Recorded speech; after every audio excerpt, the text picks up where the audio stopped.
you talked about how that owner had a significant exit in their business. So let's talk about like what the opportunity is. What does it look like after someone franchises, their business? What does that growth look like and that potential opportunity to be acquired, and like where would they need to be in terms of their business?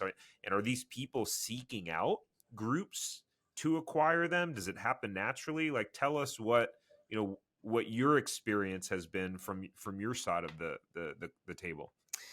So franchising has always been an effective way to build an exit strategy.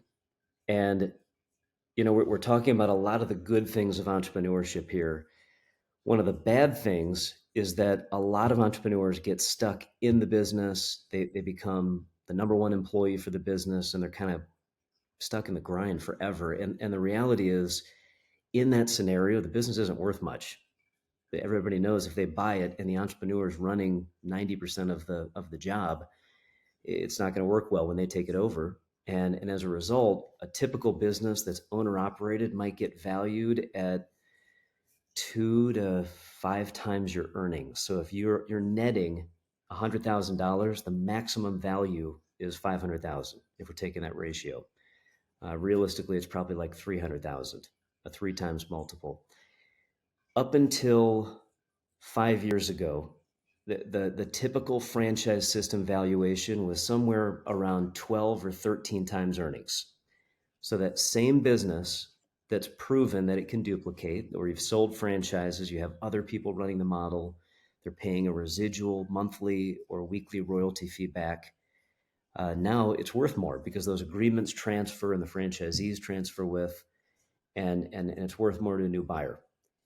Since the pandemic, this significant move of venture capital, private equity firms coming into franchising has been, it's just happened in droves. There's been a ton of gigantic exits. That company I was referring to earlier was one of them. But in the last 3 years, we've had a dozen brands that have sold for right around $100 million or more.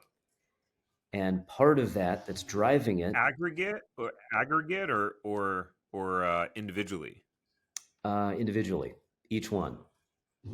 And part of the reason that's happening is the ratio for how these are valued has gone up. Now it's probably closer to 19, 20 times earnings. So that same business where the guy is working his butt off in the day-to-day operations and he sells it, it's worth 3 times $100,000, 300,000. That $100,000 now at 20 times becomes a $2 million valuation. So part of it's the ratio. The other part of it is that the systems that sell for that much usually have 100 or more locations. They've really tightened the model. They've proven that it duplicates. They've proven there's a market for it. They've developed some element of a brand recognition in their market. Almost every one of those, well, I would say every one of those was sold to a private equity group. And when we're talking those kind of dollars, that's usually who the buyer market is. 10, 15 years ago, it used to be you went public to see that kind of a return off what you built.